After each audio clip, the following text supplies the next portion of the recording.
The rain had been falling for 40 minutes when Nora Callum said it. We were parked outside her building, engine still running, her hand on the door handle but not moving. The street was empty. The kind of empty a city gets when the rain is heavy enough that people make real decisions about whether they need to go outside, and most of them conclude they don't. The streetlights were doing the thing they do in November rain, bleeding orange into the water on the road, softening the whole world at the edges, and I had just put the car in park, which was the polite way of saying, "This is your stop." She didn't move. She turned, slightly, not fully, not enough to be a whole decision, and said it very quietly. "Don't drop me off just yet." I had known Nora Callum for 2 years and 4 months. I had sat across from her in 87 briefings, give or take. I had watched her rearrange a room's opinion of a data set using 1 sentence, and I had watched her handle a client in full meltdown with the kind of calm that makes you briefly wonder what planet she is from. In all of that time, 6 words had never rearranged the way I understood things. She had a gift for that, as it turned out. My name is Daniel Marsh. I'm 34. I manage project coordination at Callum & Reyes, an urban planning consultancy in a city that spent 30 years arguing about whether it wanted to be a heritage district or a technology hub, and finally decided, exhaustedly, to be both. Our offices occupy a converted warehouse near the river. Exposed brick, large windows, the smell of ground coffee and quiet anxiety on Fridays, and I have been in this job for exactly as long as I have known Nora Callum. I should tell you what kind of person I am, so you understand how it took this long. I am a noticer. I notice when someone reaches for a coffee cup that is already empty, which means the conversation has entered territory their body wishes would end.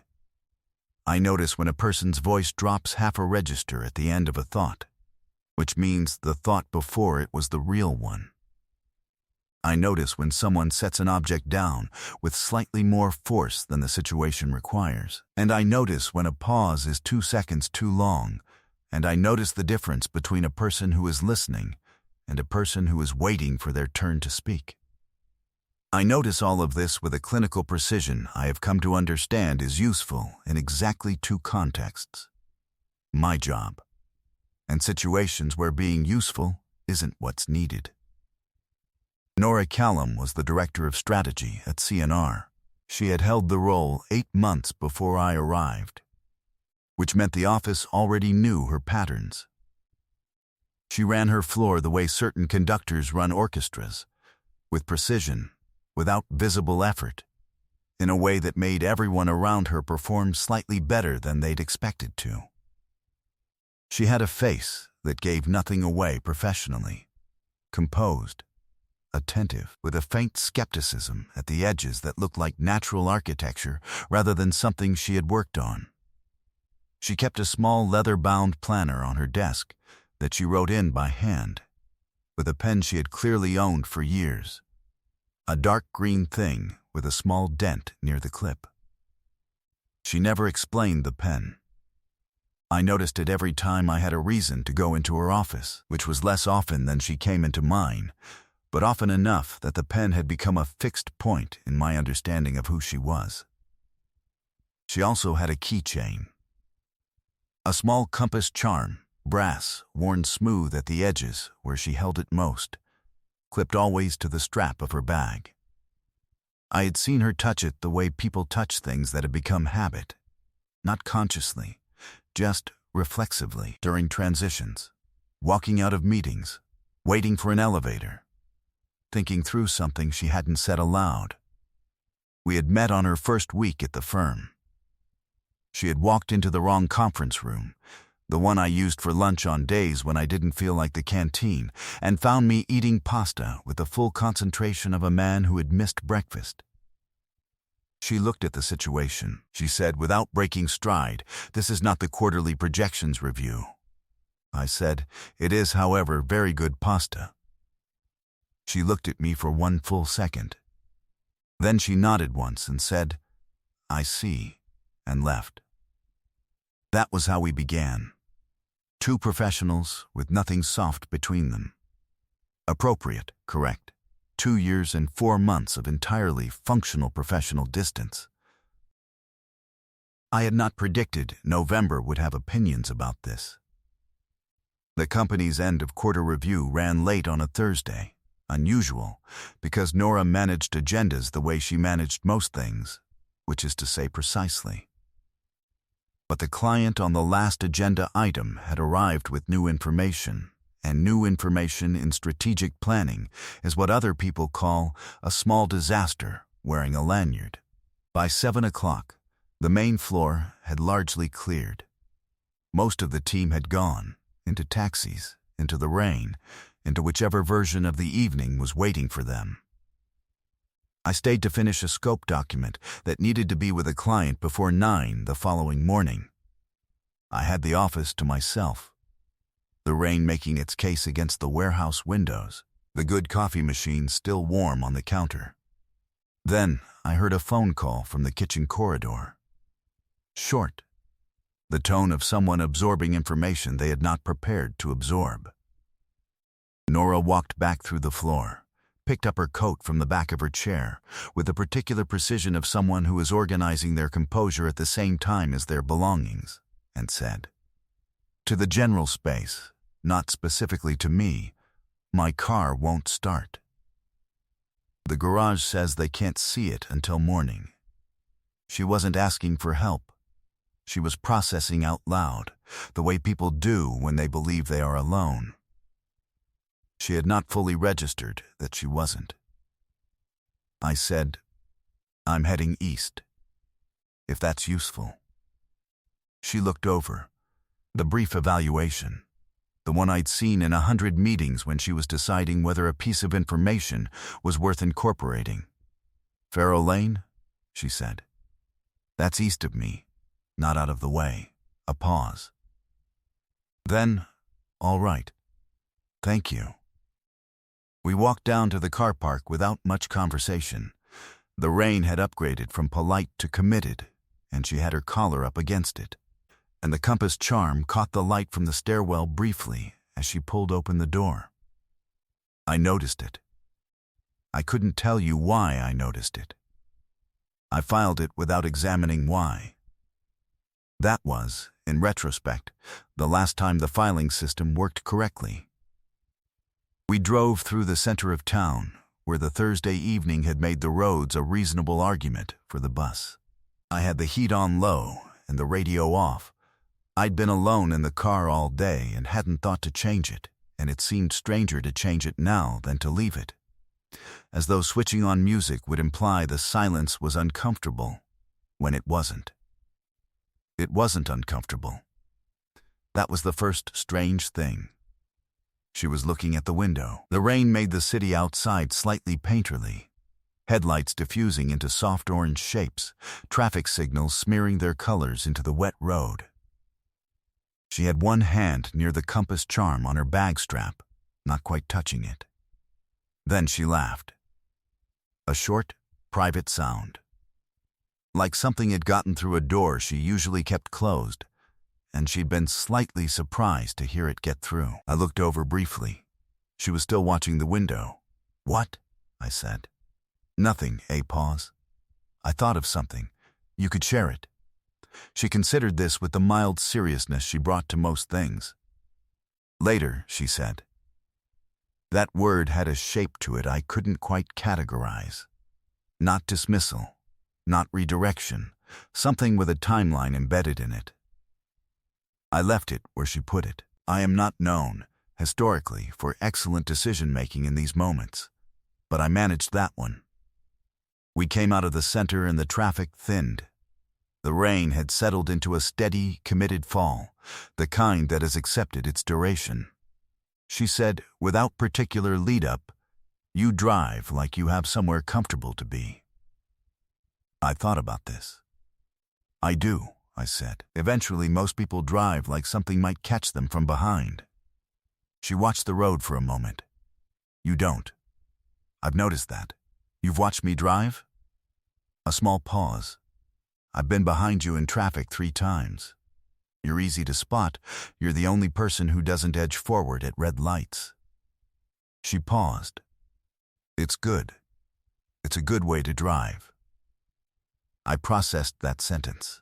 Then I processed the fact that it meant she had been paying attention to me in a context with nothing professional in it, had formed a theory about my character from it, and had apparently held on to that theory long enough to mention it now, in a car, in November rain.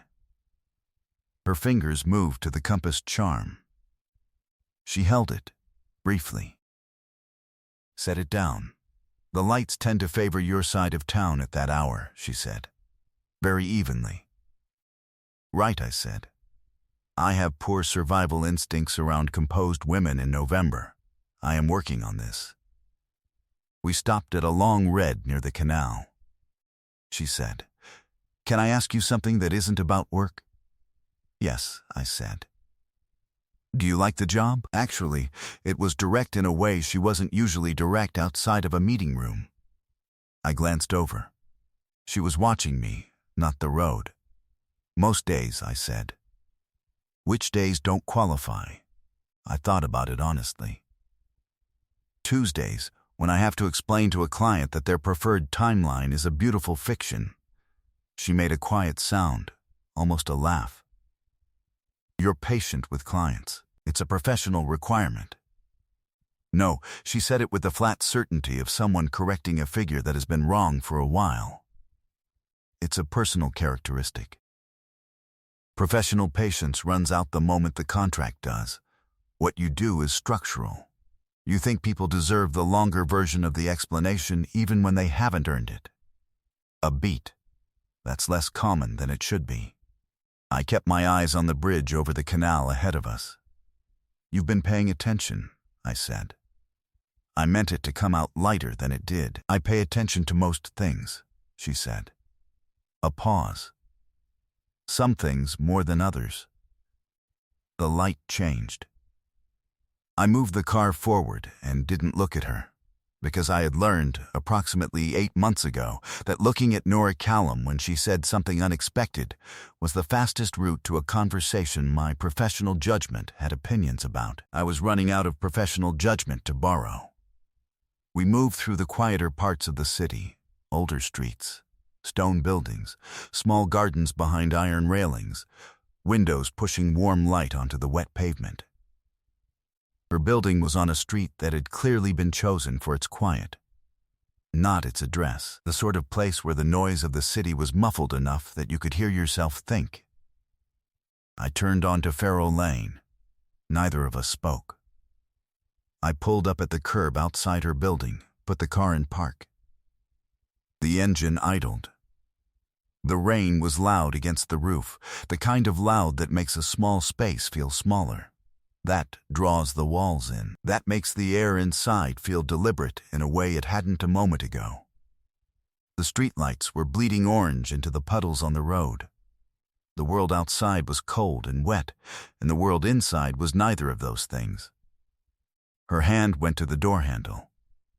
Her hand stayed on the door handle. I could feel her not moving. I was looking at the windshield, at the water on the glass, at the place where the wipers had stopped mid-arc when I put the car in park. I became very aware of the size of the car, its smallness, the heat still on low, the rain on the roof. I had learned, somewhere in 2 years and 4 months, that Nora Callum processed in silence, and that interrupting that silence was something she never forgave professionally. I applied this now in a context that was not professional at all, and I let the silence run. Then she turned, not fully, not enough to be a whole decision, and said it very quietly. "Don't drop me off just yet." The rain filled the space where the sentence ended. I didn't look at her. I said, "All right," and I turned the engine off. The silence that followed was not uncomfortable. That was the remarkable thing about it. I had expected it to be the kind of silence that demands management, that fills with small noises people make when they are constructing exits. It wasn't. It was the kind of silence that has been earned, which is a different thing entirely. Then she said, "I changed your contact name in my phone." I waited. "About 4 months ago," she said. "I had you as Daniel M. because I have 3 Daniels in my life and I like things orderly. It's a cleaner system in the morning." She was looking at the compass charm in her hand, turning it once, slowly, the brass catching the light from the street. And then one morning I opened my phone and I changed it. And I kept thinking I should change it back. And I never did. Because every time I opened my phone and saw it, she stopped. She heard herself stopping. I liked seeing it too much. The compass turned once more in her fingers. "I'm aware," she said, quietly, "that this is a strange thing to tell someone in a parked car." Something in my chest did a slow, deliberate thing that I let happen. I looked at the rain on the windshield. I said, "You don't have to say anything else." "I know," she said. "That's not why I'm saying it." I looked at her then. She was watching me. Not with the professional expression, the composed, faintly skeptical thing, with something else, quieter, the expression of someone who has put something down that they have been carrying at a careful angle for a long time and is watching to see what happens now that it is no longer in their hands. I said, "If you want to go upstairs, I'll see you Monday. Nothing changes. You have my word." She went still, not dramatically, just still. Then, slowly, "What if I don't want that?" The rain on the roof, the orange light on the windshield. She held my gaze. "I have been organized about this for 4 months," she said. "Every morning. Organized, and appropriate, and sensible. And I'm tired." She said it simply. "The way you say a true thing you've been holding too long. That's all. I'm tired of being organized about it." I thought about a woman who had watched me drive in traffic and formed a theory about my character. I thought about later with a timeline embedded in it. I thought about the pen she had owned for years and never explained, and the compass charm worn smooth at exactly the place her fingers went when she was thinking something she hadn't decided to say. I said when something good happened, at work, outside work. You were the person I wanted to tell first. That has been true for a while, and I have been extremely unhelpful to myself about it. She was very still. "How long?" she asked. 8 months, roughly, a pause. Then her face did the smallest possible thing. The real smile. The one that lived behind the professional expression and appeared approximately 5 times in 2 years. 8 months, she said. That's 4 more than me. A beat. I should dock your pay. That seems proportionate, I said. I reached over slowly, and she watched me do it, and I took the hand that was holding the compass charm. I held it for a moment. Just held it. Both my hands around hers, the small worn brass between us. And she let me. And the rain was still loud on the roof of the car, and neither of us said anything for a little while. Then her phone lit up on the seat between us. Then it buzzed. 3 times in rapid sequence, the unmistakable rhythm of a family group chat with a strong opinion. She looked at the phone. She looked at me. And then she laughed. A real laugh, full and warm, and entirely undignified for someone who had composed herself through 40 quarterly reviews, and said, "That is my sister. She has never once failed to text or call at the exact moment my life is doing something important. I have stopped considering it coincidence. A gift," I said. Genuinely preternatural. She wiped one eye with her free hand, looked at the screen, shook her head. Then she looked back at me. "I'm going to go up before she calls." She reached for the door handle, then paused. "My number is in your phone. For professional purposes." "I know," I said. "Good," she said.